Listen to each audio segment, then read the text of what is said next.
Hi Lods, Battle of the Primes. Sino kaya ang mananalo kapag ka naglaban? One-on-one, si Prime James Yap versus Prime Mark Kagiwa.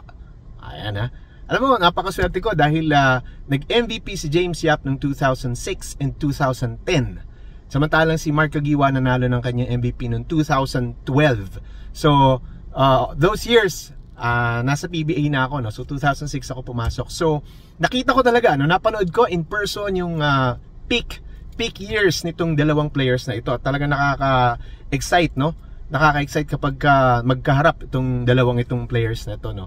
Pero pag-uusapan natin kung sino mananalo kung mag one-on-one sila, ha? Mag one-on-one, hindi kasama yung mga teammates, ha? Syempre mag-iiba yung dynamics kapag kami mga kasamang mga teammates, no? Pero yun na nga. So kung ang pagbabatayan natin ay yung skill sets, no? Skill sets, yung galaw, yung dami ng tira na gawin, mukhang mananalo si James Yap, no? Tawag nga sa kanya, man of a million moves.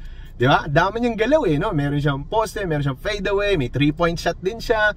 Tapos magaling din siya mag-drive. So madaming galaw si James Yap, eh, no? Magaling din si Mark Kagiwa. Although pagdating sa dami ng moves, I think sa skill sets, madami, mas mananalo si James Yap. Pagdating naman sa isa pang criteria natin, yung range, no? Yung range, yung layo, no?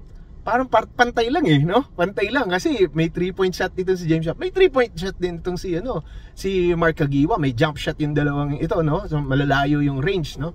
So I think tabla lang eh, no? Pagdating sa range. Pero pagdating sa strength and quickness, eto na, no? Medyo close din sila, no? Kasi kung sa quickness, mas mabilis si Mark Kagiwa. Pero kung pag-uusapan natin, court to court, no? Court to court, so kabilang court, papunta doon sa kabilang court, mas mabilis itong si Mark Kagiwa. However, kung one-on-one, hindi naman sila mag-one-on-one ng full court, di ba? So maka-cancel yung speed na yun eh, dahil mabilis din si James Yap. Pero pagdating sa strength, James Yap is 6'2", no? And Mark Kagiwa is 6 feet, no? So pagdating kasi sa one-on-one, no, malamang kasi yung medyo mas mataas, no? Kasi ano eh, merong poste, no? May involved na poste yan, no? So back to the basket na moves, no? Eh pagdating sa back to the basket, mas lamang si James Yap, no? Kasi may ganun siyang galaw eh, back to the basket, nakaposte siya, no?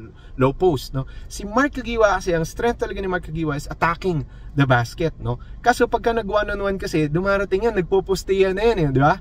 So I think pagdating doon sa third criteria natin, quickness and strength na pinag-combine, mananalo si James Yap. So one-on-one, Prime James Yap versus Prime Mark Kagiwa, I think ang mananalo si Prime James Yap. Ikaw Lods, ano tingin mo? Comment ka lang kung agree ka o hindi. Kung ano yung pananaw mo. At sabihin mo kung sino yung gusto mong pagharapin natin sa Battle of the Primes. See you sa next video, Lods. Boses of BBL!